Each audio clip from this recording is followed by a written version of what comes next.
మెల్లగా తెల్లారిందో ఎలా, వెలుతురే తెచ్చేసిందో ఇలా, పోసి నవ్వులతో మెరిసే పసిపాపల్లా.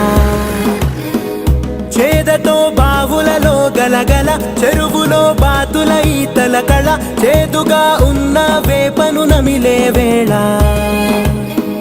చుట్ట పొగ మంచుల్లో, చుట్టాల పిలుపుల్లో, మాటలే కలిపేస్తూ మనసారా మమతల్ని పండించి అందించు హృదయంలా. మంటలు ఆరే